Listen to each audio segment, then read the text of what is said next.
Hey folks, my name is Jürgen, aka Nerd and Proud of It, and Destiny has brought you to my channel today to talk about the shutdown of Card Conjurer by Wizards of the Coast. But let me first thank my Patreons for all their support, and of course a big thanks to all my subs, new and old as well. Leaving a like, leaving a comment, and considering to subscribe, that really helps me out and I appreciate that.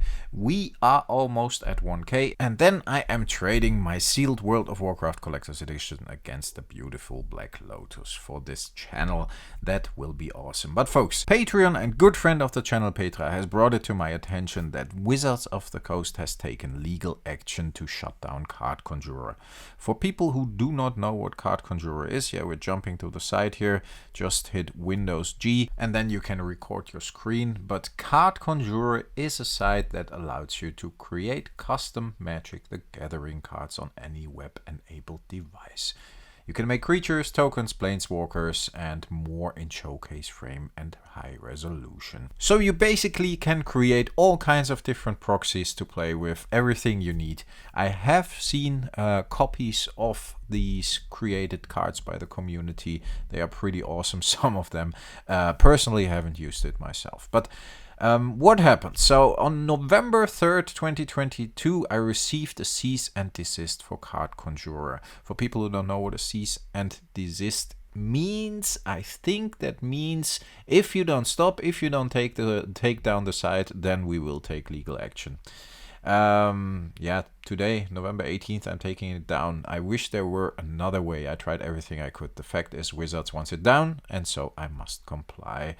I initially received an email from Reynolds Law requesting that I take down my website because it uses copyrighted and trademarked material from Wizards of the Coast. I responded by explaining my situation and how I believe that Card Conjurer respected the fan content policy. And then he goes on and mentions that other sites are up there as well. But basically they say, no, you have to take it down. No appeal accepted because you are copying card texts and card art, and you violate our copyright because you use our trademark and logos. And then he also mentions that, of course, he can understand that Wizards of the Coast has the right to protect its intellectual property and that the fan content policy includes a clause for arbitrary takedowns. So there is like a policy if fans do something with the cards, alters or whatever, yeah, they change something that belongs to Wizards of the Coast. Wizards of the Coast is okay with that unless they say they are not. That's, I think, basically what this means. So yeah, very sad to hear, because he also mentions he has put his life work into this. He's only 20 years old. He has built something for himself. I respect that. I think that's very cool. And he finishes off with the thought that when Wizards announced Magic the Gathering 30th Anniversary Edition, the community responded by embracing proxies. Now I believe that this C&D, cease and desist, is Wizards' counter response. He might have a point there, because he firsthand has seen probably people create cards and just yeah, of course you can just print your own cards of the versions that are available online of the Power 9 and just use them as proxies. But he probably has seen more traffic to his website if he says that people have been embracing proxies. So I think that's very interesting. Wizards of the Coast is taking a step like this.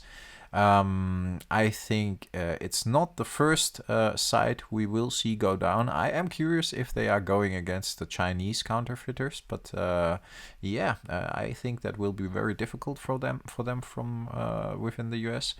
I also hope I can add to this copyright conversation soon with a unique take of mine. But I have to investigate a little bit further, but there might be some interesting videos coming about that.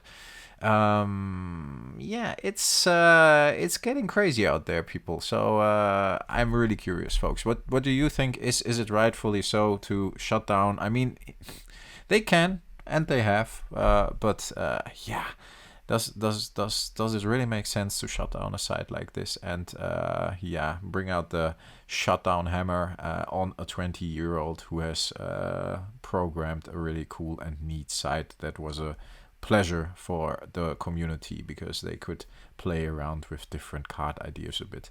I think it's unreasonable, but that's the road we're taking, I guess. So yeah, Wizards, well done again. Folks, have a great weekend. I hope I can be back tomorrow with another short Sunday, looking at one of the most iconic Magic the Gathering cards ever. Have a thought about that, and let me know what you would like to see. Stay healthy, stay frosty, very important, and I will talk to you next time. Thanks for listening. Bye, folks.